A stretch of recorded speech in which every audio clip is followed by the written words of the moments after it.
we've got to move beyond the notion that culture is just about employee experience.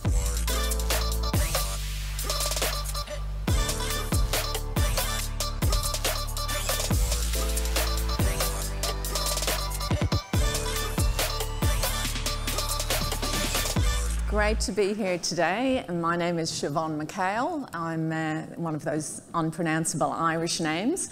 And I'm the Executive General Manager of People, Culture and Change at Dulux Group. And you can probably guess from my accent that I'm Irish by background, but I've lived in Australia since 1994. I'm extremely passionate about culture change, and I've just written a book called The Insider's Guide to Culture Change. And essentially, I really believe that HR today, we need the tools to meet the business leaders where they're at.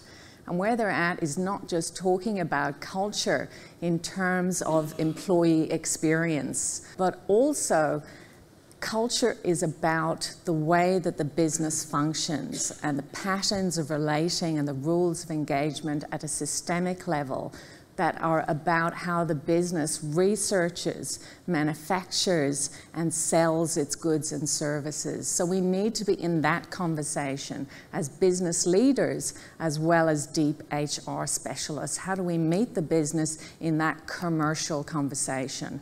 And that's what I'm passionate about, that's what my book's about, and that's what the case study I'm going to walk you through today is about. It's a case study, let's call it Build It Pro. It's a real case study, but I'm not going to name the company. Let's call it Build It Pro. And it was an infrastructure company with projects, large infrastructure projects in the United States and in Europe. And these infrastructure projects were as varied as running plants, big plants and operations, maintaining highways and roads, running water treatment plants. So construction and maintenance was what this company was about. But the company was losing money.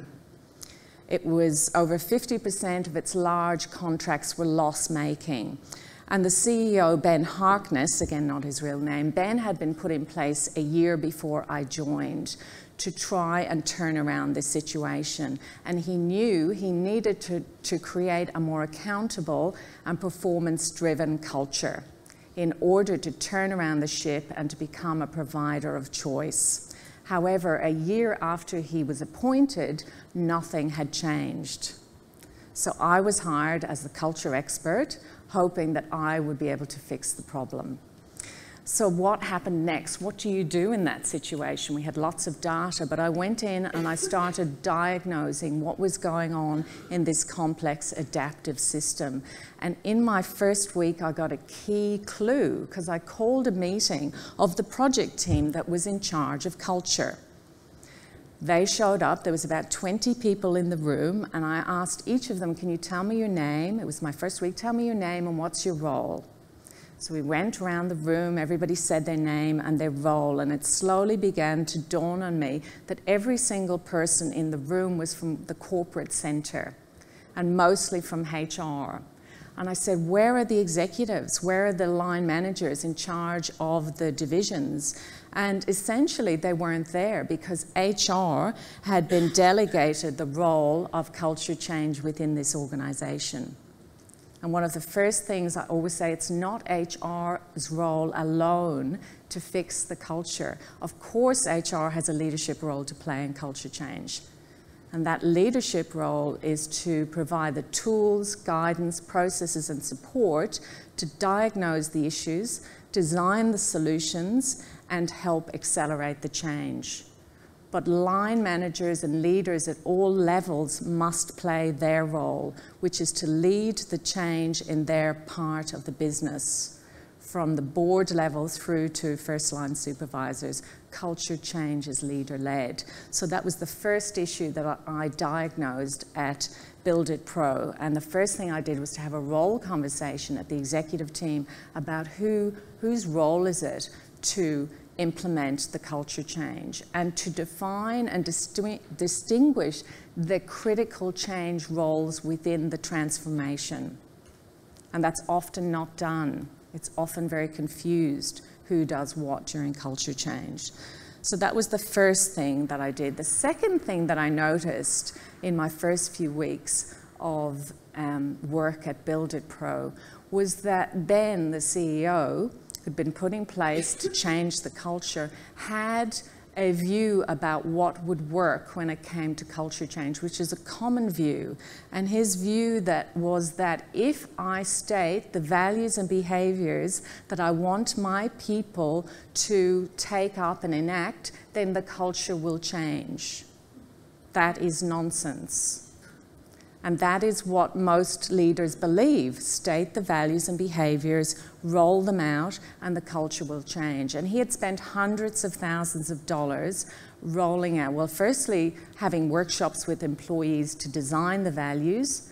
Then HR went away and wordsmithed them for months and produced these beautiful brochures with beautiful icons, you know, take accountability, step up, be responsible, be accountable, because the contracts were losing money and people were making mistakes. They weren't taking responsibility. The contracts were running over in terms of their budgets, and we really needed people to step up and be accountable, but nothing was changing. So what was really going on here? Why wasn't the organization changing? And what would you do as the HR professional or the consultant in this scenario? Well, basically, what I started to do was to look for the patterns of relating, the rules that were governing this culture. And let me just talk about patterns for a moment. Patterns show up in all ecosystems. So if you look at a sunflower, the beautiful face of a sunflower, it is patterned. The sand dunes in the Sahara Desert, the stars in the Milky Way, they all have these innate patterns. And in 1917, Darcy Wentworth Thompson discovered the Fibonacci ratio, which is the golden spiral ratio. Have any of you heard of that? Yes, so essentially he was investigating mollusks and animal horns, and he discovered that these shapes could be predicted by a mathematical formula, and that the shapes for each quarter turn was a pi ratio, essentially, and it differed from the origin by a factor of pi. So little bit of mathematics for you there, so bear with me. But essentially, these systems, these ecosystems, had underlying mathematical rules that govern them. And another mathematician, Edward Lorenz, was discovering at the same time the notion of the butterfly effect. And he put forward the notion that a butterfly flapping its wings in Brazil could produce a tornado in Texas. So again, these natural systems had underlying rules, and if you looked at these systems from a high enough balcony, you could see the order in what looked like chaos. And that's what I started looking for in Build It Pro. Where is the order? What is the pattern that is governing this system? What is the big rule that is at a systemic level the order between the parts? So the behaviors are at the individual level, the patterns sit at the systemic level. You can change the people and they can put new people into a system, but the pattern will capture them.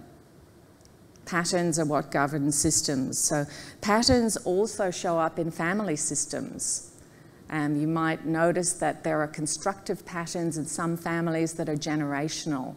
There are also destructive patterns that show up generation after generation in some families, such as maybe alcohol abuse or violence. They show up. And then some people in a family might break out of those patterns. And how do they do that? And that, I'm a psychologist by background, that fascinates me. And also you might notice, and you might have seen this yourself, you can look at a family and you can sometimes see that they are dysfunctional, but they can't see it. They are in it. So they have become, it's become the norm for them. It's perfectly normal, their dysfunction. And in some ways, that's what was happening at Build It Pro. There was a pattern of relating at a systemic level, but people had become accustomed or blind to that pattern. So what was the big pattern at Build It Pro? I did a lot of diagnosis. I talked to a lot of people, and I discovered that it wasn't the behaviors at the individual level. It wasn't pointing the finger at certain groups for not being accountable. This was the big pattern that I discovered that was running the organization. The project managers were in a relationship with employees, which was around maintaining good relationships with each other is more important than contract performance. They had stepped into the role of relationship managers, and employees had stepped into the role of underperformers, not looking after the contracts, making mistakes, letting deadlines slip, not managing budgets. And essentially what happened then was a pattern of lack of accountability and falling margins. And when Ben heard this, he started saying, oh, well, yes, it's the project manager's issue. And I said, no, it's not the project manager's issue. You also have a role in co-creating this pattern. So Ben, in his relatedness to his managers, was also reinforcing this pattern. He wasn't having the tough conversations with his managers. He was actually caught by the pattern. He walked into the organization and got caught by the pattern almost immediately, and he wanted to be liked. So he wasn't giving the tough feedback to his managers, and this was fueling the pattern of lack of accountability and the falling margins within the culture. So he started to see, and once he saw the pattern, it made sense to him. And he started to shift his role, and again, role in system is incredibly important. He shifted his role from Mr. Nice Guy to a performance manager. He put his managers in role of project managers, which was their role. And in terms of project managers, the new agreement or the role or the relatedness between the parts became the relationship and contract performance are both important. So the project managers moved out of role of just managing the relationships and moved into the role of project managers. Ben, instead of moving people around if they were underperforming, that's what he was doing. He was essentially ignoring underperformance, keeping people in the same roles, or sometimes even promoting them, even though they were underperforming. Now that might seem like madness. You might say, well, why was he doing that? That's so insane. But within that system, within that culture, that behavior made perfect sense. Why was that? I discovered when I looked at the history of the company that the founders were an Italian family who had moved to the States, and they had a can-do attitude and very good skills, and soon they had a long list of projects but no staff to resource those projects. So they started taking entire families from their native Italy and bringing them over to the United States in order to work on these new contracts. And what started to emerge was an assumption with these new immigrants that actually making close relationships with each other is really important to our survival and in order to thrive in this new challenging environment in America. But after time, that assumption became a dysfunctional pattern, which was that our relationships with each other are more important than contract performance. So within that organizational culture, that assumption made sense. But you had to be able to see the pattern, to diagnose that pattern. Then once they saw the pattern, Ben could step into a different role. The culture started to change. Within 2 years, the company moved from a loss-making position to a profitable position based on rewiring the patterns and shifting the roles within the culture. So based on that and many other assignments over the last 30 years, I've started to think about, well, what is culture? What is the definition of culture? And I've come up with something I call the culture map. And this is it has 4 elements, but it's not a 2x2 matrix, it's a circle. But the first element, the M in the culture map, stands for mental maps. So culture, at the heart of culture lie these mental maps, which are about what people think and feel, their worldviews and the meaning that they make of what happens to them in the workplace. It includes values, assumptions, roles, feelings, beliefs, attitudes, needs, and purpose. So for example, at Build It Pro, a deep assumption in that company was that relationships are vital for my survival. That was a deeply held assumption in that organisation. The A in the culture map is about actions. So that's what you see, the behaviours and what people do at work. And it includes the conduct, decisions, symbols, stories, messages, language, rites and rituals. So in Build It Pro, in that case studies, the actions that people were taking were not taking accountability for the financial performance on the contract and focusing more on the relationships. So deadlines got missed, quality standards were lower, and people just weren't being held to account. So that were the actions that you saw when you walked into the organisation. The first P in the process, in the culture map, is about processes. And in any culture, there are reinforcing mechanisms that means that this is the way that the work gets controlled and monitored. So these reinforce the culture through systems, structures, goals, rewards, policies, procedures, and the physical environment. These are the processes that reinforce the culture. So for example, in Build It Pro, one of the processes was that we promote people who are underperforming, or we move them around into different roles. There are no consequences in place for underperformers. So that process reinforced the culture of poor performance and lack of accountability. And finally, at the heart of the culture map are the patterns or the ways of relating. So these are the rules, the unwritten rules often, between the parts. They are the agreements, the often hidden agreements. So the behaviours sit at the individual level, but the patterns sit at the collective or the systemic level. And it's very easy to get caught by them. It's difficult to see them, but you must be able to diagnose these patterns that exist at that collective or systemic level in order to successfully shift the culture. You can change, it's like a web, I say. The threads of the web or the strands of the web are the behaviours, but the total web is the pattern. You must see the pattern in order to change the culture. So that is essentially the essence of what I'm about, is really redefining, and this is what I do in the Insider's Guide to Culture Change, which is my book. It's about redefining what is culture. Because in my view, we've got to move beyond the notion that culture is just about employee experience. Of course, employee experience is important. It's essential that we have inclusion in our workplaces, that we have happiness, that we have engagement, that we have a sense of psychological safety. All of those elements are absolutely essential, but they are not the only aspects of culture. And I think this is where, when we show up to CEOs or to senior executives and we just bring that one toolkit around engagement, we don't get sometimes invited back. Because what are business leaders talking about today?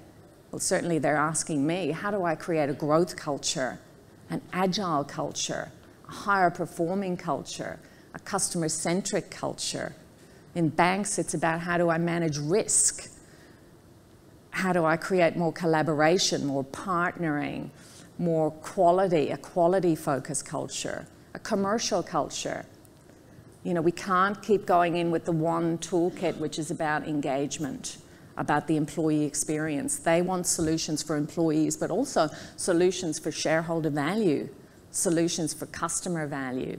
So my passion has been to come up with a 4-step process that helps HR professionals and leaders and consultants to really start to shift the dial here and to get ahead of what's going on in the culture, to be able to diagnose the patterns. Once you see the pattern, like Ben, as soon as he saw the pattern, he said, oh my goodness, I can't believe I missed that.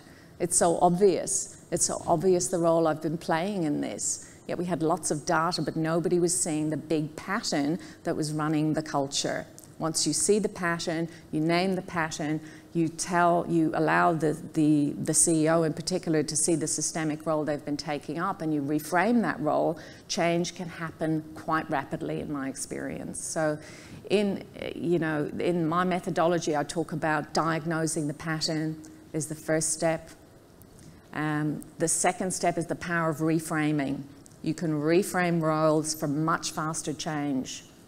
You know, in any one day, you can wake up in the morning, you can be in the role of a mum or a parent, you can be, you might, you know, then meet your partner, you're in role of partner, you might then drive into work and be in role of boss, be in role of subordinate, be in role of colleague, be in role of collaborator, critic, negotiator.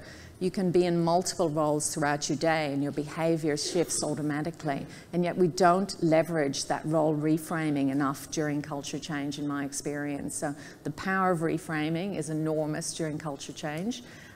Thirdly, you've got to break the pattern. How do you break these systemic patterns?